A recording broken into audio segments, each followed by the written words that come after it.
मैं आपके माध्यम से माननीय मंत्री जी से जानना चाहता हूँ कि पेट्रोलियम प्रोडक्ट का जो हिंदुस्तान में रेट है वो हर राज्य में अलग अलग तरह की कीमतें हैं। क्या मंत्रालय या सरकार जीएसटी काउंसिल से आग्रह करेगी कि पेट्रोलियम प्रोडक्ट को भी जीएसटी के दायरे में लाया जाए, जिससे देश में पेट्रोलियम प्रोडक्ट की दर समान हो और कुछ दर में गिरावट भी आ सके। मैं आपके माध्यम से माननीय मंत्री जी से जानना चाहता हूँ। रोजाना आसमान छूते पेट्रोल डीजल के दामों से राहत पहुंचाने के लिए सोमवार को होशंगाबाद नरसिंहपुर संसदीय सांसद राव उदय प्रताप सिंह ने लोकसभा में प्रश्नकाल में सवाल किया। लोकसभा अध्यक्ष ओम बिरला के माध्यम से सांसद ने सवाल पूछा कि क्या केंद्र सरकार आगामी समय में पेट्रोलियम पदार्थ को जीएसटी में शामिल करने के लिए जीएसटी काउंसिल से आग्रह करेगी, जिससे देश में इनकी दर में कमी और समानता आ सके।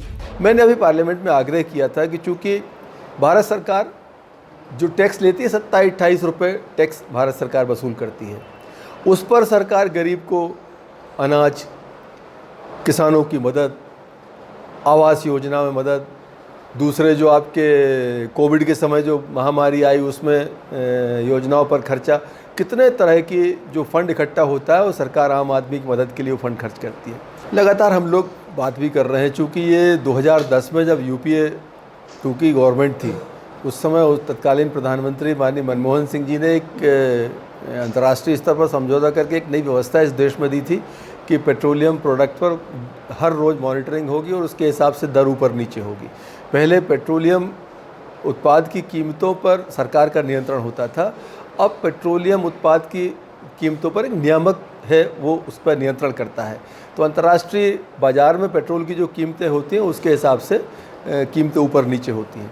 जवाब में पेट्रोलियम मंत्री हरदीप सिंह पुरी ने कहा कि 2010 में यूपीए सरकार द्वारा पेट्रोलियम सेक्टर में डीरेगुलेशन के बाद से पेट्रोलियम पदार्थों का मूल्य अंतर्राष्ट्रीय कीमत पर आधारित है। वर्तमान में 85% पेट्रोलियम पदार्थ आयात हो रहा है। 1 लीटर पेट्रोल की ग्लाइडेंट कॉस्ट 45 रुपये है। पेट्रोलियम कंपनी 4 रुपये लेती है। केंद्र सरकार 32 रुपये की एक्साइज ड्यूटी लगाती है। इस पर राज्य सरकारें अधिकतम 39% तक भी टैक्स लगा रही हैं। उन्होंने कहा कि पिछले संशोधन के बाद पेट्रोलियम को जीएसटी के अंतर्गत लाने की बात जीएसटी काउंसिल पर निर्भर है।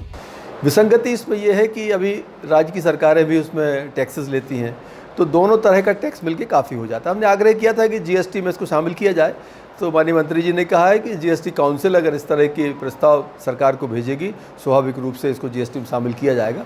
मुझे लगता है आज नहीं, आगे आने वाले समय में कि ये अगर जीएसटी काउंसिल सहमत होगी, चूँकि जीएसटी काउंसिल राज्यों के वित्त मंत्रियों और भारत सरकार के वित्त मंत्री के मेंबरशिप में ये काउंसिल काम करती है अपना। जब कभी जीएसटी काउंसिल अगर भेजेगी इस तरह का प्रस्ताव बना के, तो सरकार के लिए आसान भी होगा और देश के लोगों को उससे सीधा लाभ भी मिलेगा। Bureau report, post news.